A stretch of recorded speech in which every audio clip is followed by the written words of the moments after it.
The next question here in this series is linear algebra. At first they have introduced us to dot det. It will just compute the determinant of an array. So first we have to pass a numpy array, then it will calculate determinant of it. And also by using dot eig we can calculate the eigenvalues, and by using dot inv we can calculate inverse of a matrix. All these tools requires only one parameter, which is the array itself. So we'll see the sample input here in this case. The first line will contain n, which is 2. So as n is 2, we are going to take two inputs. Each one will be the array separated by using space. And we have to print a determinant of a. As usual, what we'll do, we'll first import numpy as np, and now we are going to take input of this n.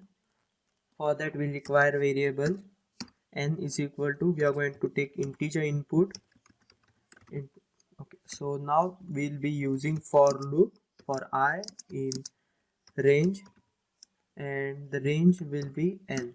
As n is 2, we are taking 2 times input of array, and down we are going to take input of this array. Now for that we'll require variable, we'll name variable as L1, and we are going to take input in the form of list, and also we are going to convert them into float by using map function.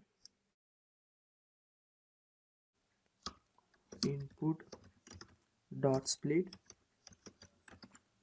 Okay, and now we'll require a list. We'll first initialize list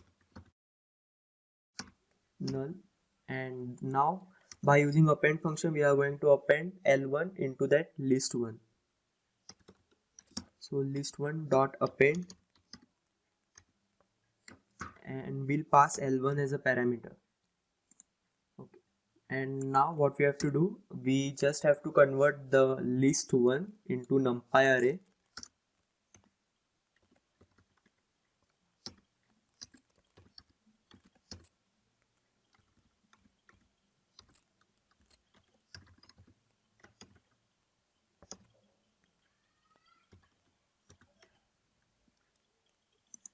And down we are going to just print the determinant np dot linear algebra dot determinant.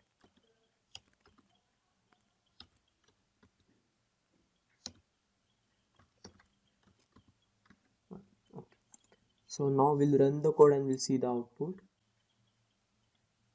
Just a second. Okay, now we'll check it again.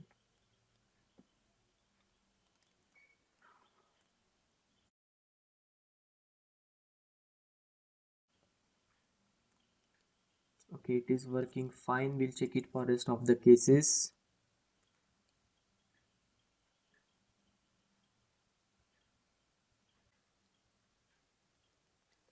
Okay, so there is error here in this case.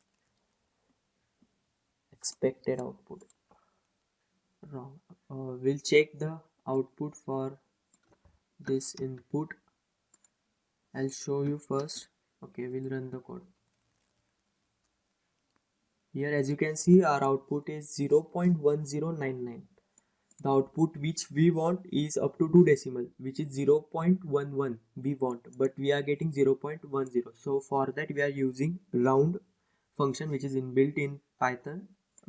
It will return us the output by 2 decimals. What we'll do, we'll first store this output in a variable p, and down what we'll do, we'll print, and then we'll use round function, and inside that we'll pass p as a p, and the decimal up to which decimal point we want, it is 2, so it requires only 2 parameters. We'll check it again whether it's working fine or not. Okay, yes, now it's correct, 0.11. Now we'll submit the code.